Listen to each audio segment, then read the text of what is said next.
Chef Jordan Barco from My Verona in Cedar Falls takes traditional Italian cooking and he makes it accessible for all of us. All right. And our teleprompter says, today Jordan makes, and it's blank. So I have no idea. You've got a lot of spices here. Who wrote that? I'm sure I did. Today I'm going to be making a spicy rub. As the season starts to get a little bit colder, we still want to grill out, put a sweater on, still get the last bits of the grill before we get into the winter season.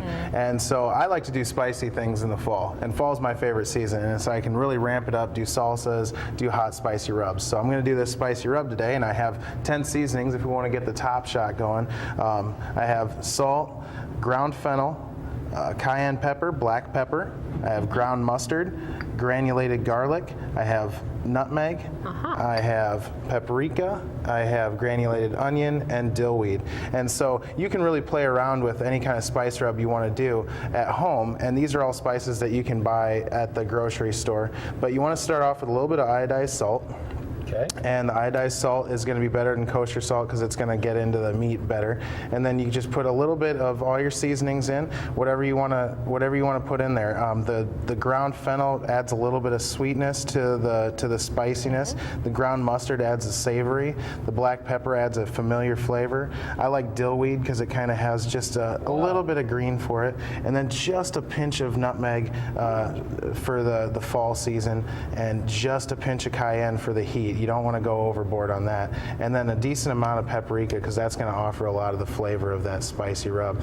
And we'll finish it off with a little bit more salt, and then you just mix that up, and you can put that on chicken, burgers, pork. Today I have it on a burger, and it's really good. You can even put it on vegetables, and you can tweak this as much as you want and get it to your tastes. And now, when you say put it on, is it better to actually roll the meat in this, or do you want just sprinkle? Okay. Just sprinkle, because it's going to be an intense flavor.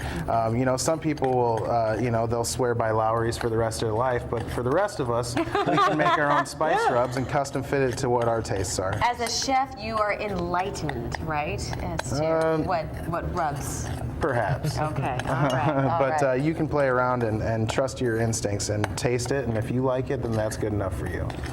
And at the restaurant, I presume you do have seasonal changes. Is this kind of the direction you go in, where you're doing more spicy things because that's your taste? Spicy and sweet, and there's definitely fall flavors that every chef has to abide by, and we use those. So I too. I love the fall. Don't love the winter as much, but I none love of us the love fall. the winter.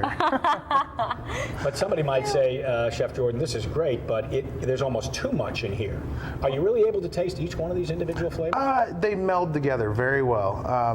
You might not be able to taste the individual flavors, but you're definitely going to be able to pick out certain ones. Cool. Well, thank you so much. You're very welcome. And you can taste fabulous Italian food and more at My Verona Ristorante Italiano. How was that?